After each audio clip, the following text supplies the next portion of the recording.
11 War zone tactics you must know. The Roman philosopher, Marcus Tullius Cicero once said, "In time of war, the laws fall silent." This is a very important quote to bear in mind if you're a prepper. While the only current major wars seem to be occurring in faraway places like the Middle East, war is a very real possibility and can happen at any time anywhere. It's imperative that you know what to do in times of war. In this article, we'll look at tactics that you may need to use. These go beyond the usual prepper tips of having a bug-out bag and food supplies. While those are essential, you also need to know what to do should your area be occupied by enemy forces, etc. One shouldn't dismiss this as an unlikely scenario. Just a couple of years ago, Russian forces conducted several military incursions into Ukraine and finally annexed it. So, these situations are possible.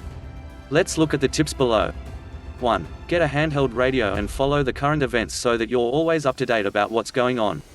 All your plans must be made in a timely manner based on current information. 2. Decide if you will stay or flee. During any war, some areas will see most of the battle and occupation while those in the more rural areas will not see much at all. If you decide to leave, get far away to the countryside or places with a low population.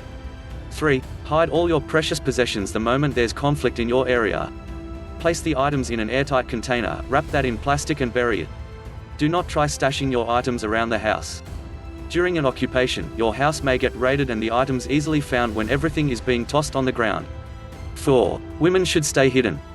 One very real and ugly consequence of war is that women get raped. Despite what the rules of engagement say, rapes do occur. In times of war, the laws fall silent. So, women need to be extra cautious.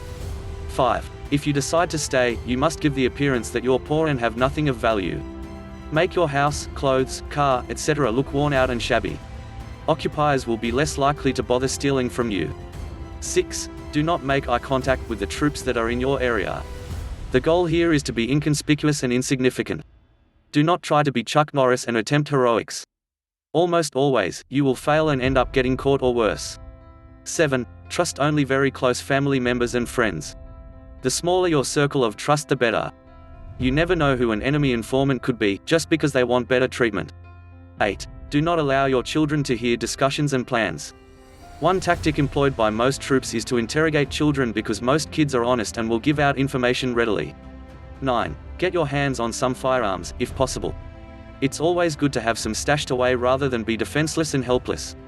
10. If the area you're staying in is occupied, try to collect as many IDs and documents that may be from the occupiers.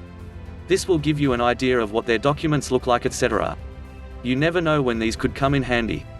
11. Try and learn the language if you can. Being able to converse in the occupier's language will usually put you in a better position with them. These are just a few of the tips that will serve you well if the area you live in gets occupied. Ideally, your best course of action is to always flee the area or even the country for a while till all the hostility subsides. If you have been alert and following the news closely, you'd have left at the appropriate time. However, if you do end up in a war zone, keep your head down, be smart and wait for the resistance troops to liberate you. If you do join small sabotage units made up of people that you know, be very careful and leave no trace for the forensics to find. Resistance groups can do a lot of damage to the enemy troops, but if discovered, the consequences are very grave. So, weigh all the pros and cons and proceed with caution. Please subscribe and hit the notification bell for more updates on new videos. Help us by leaving a comment to tell us what you would like to see and experience. Help us to grow the channel for your viewing pleasure. Please return to see if we made what you asked for in the comments. We're not making videos for us, but for you the YouTubers. So please help us by sharing our videos with family and friends. Thanks for watching.